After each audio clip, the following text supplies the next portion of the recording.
कार्तिक मास महात्म 5वां अध्याय। जय जय श्री राधे। राजा पृथु बोले, हे नारद जी, आपने कार्तिक मास में स्नान का फल कहा, अब अन्य मासों में विधि पूर्वक स्नान करने की विधि, नियम और उद्यापन की विधि बताइए।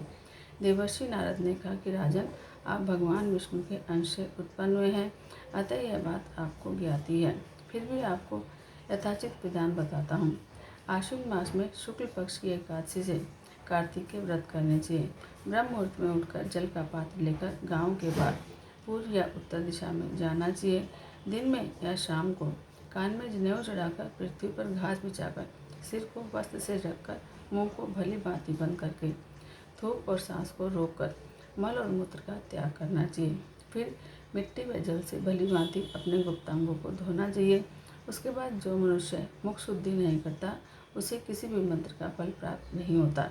अतः दांत और जीभ को पूर्ण रूप से शुद्ध करना चाहिए और निम्न मंत्रों का उच्चारण करते हुए दातुन तोड़ने चाहिए। हे वनस्पति, आप मुझे आयु, कीर्ति, तेज, प्रज्ञा, पशु, संपत्ति, महाज्ञान, विद्धि और विद्या प्रदान करो। इस प्रकार उच्चारण करके वृक्ष से 12 अंगुल की दातुन ले। दूध वाले वृक्षों से दातुन नहीं लेनी चाहिए। इसी प्रकार कपास, कांटेदार वृक्ष और जले हुए वृक्ष से भी दातुन लेना मना है, जिससे उत्तम गंध आती हो और जिसकी टहनी कोमल हो। ऐसे ही वृक्ष से दांत धोने के लिए दातुन लेनी चाहिए। प्रतिपदा, अमावस्या, नवमी, छठी और रविवार को और चंद्र और सूर्य ग्रहण में दातुन नहीं करनी चाहिए। फिर भली भांति स्नान करके फूल माला, चंदन, पान आदि पूजा की सामग्री लेकर प्रसन्न मन से और भक्तिपूर्वक शिवालय में जाकर सभी देवी देवताओं की अर्घ्य, आचमनीय आदि वस्तुओं से अलग अलग पूजा करके प्रार्थना और प्रणाम करना चाहिए। फिर भक्तों के स्वर में स्वर मिलाकर श्री हरि का कीर्तन करना चाहिए। मंदिर में जो गायक भगवान श्री हरि का कीर्तन करने आए हों, उनका माला, चंदन, तांबूल आदि से पूजन करना चाहिए, क्योंकि देवालयों में भगवान विष्णु को अपनी तपस्या, योग और दान द्वारा प्रसन्न करते हैं। परंतु कलयुग में भगवत गुणगान को ही भगवान श्री हरि को प्रसन्न करने का एकमात्र साधन माना गया है। नारद जी राजा पृथु से बोले, हे राजन, एक बार मैंने भगवान से पूछा कि हे प्रभु, आप सबसे अधिक कहाँ निवास करते हैं। इसका उत्तर देते हुए भगवान ने कहा कि हे नारद, मैं वैकुंठ या योगों के हृदय में ही निवास नहीं करता, बल्कि जहाँ मेरे भक्त मेरा कीर्तन करते हैं, मैं वहाँ अवश्य निवास करता हूँ।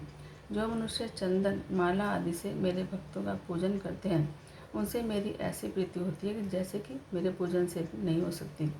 नारद जी ने फिर कहा कि शीरीष, धतूरा, गिरजा, चमेली, केसर, कंदार और कटहल के फूलों और चावलों से भगवान विष्णु की पूजा नहीं करनी चाहिए। अड़हल, कंद, गिरीश, जूही, मालती और केवड़ा के पुष्पों से भगवान शंकर की पूजा नहीं करनी चाहिए। जिन देवताओं की पूजा में जो फूल बताए गए हैं, उन्हीं से उनका पूजन करना चाहिए। पूजन समाप्ति के बाद भगवान से क्षमा प्रार्थना करनी चाहिए। कहना चाहिए कि हे सुरेश्वर, हे देव, न तो मैं मंत्र जानता हूँ, न क्रिया, न भक्ति जानता हूँ। मैंने जो कुछ भी आपकी पूजा की है, उसे पूजा पूरा करें और स्वीकार करें। ऐसी प्रार्थना करने के बाद साष्टांग प्रणाम करके भगवान का कीर्तन करना चाहिए, श्रीहरि की कथा सुननी चाहिए और प्रसाद ग्रहण करना चाहिए। जो मनुष्य इस विधि के अनुसार कार्तिक व्रत का अनुष्ठान करते हैं, वह जगत के सभी सुखों को भोगते हुए अंत में मुक्ति को प्राप्त करते हैं। जय श्री कृष्ण।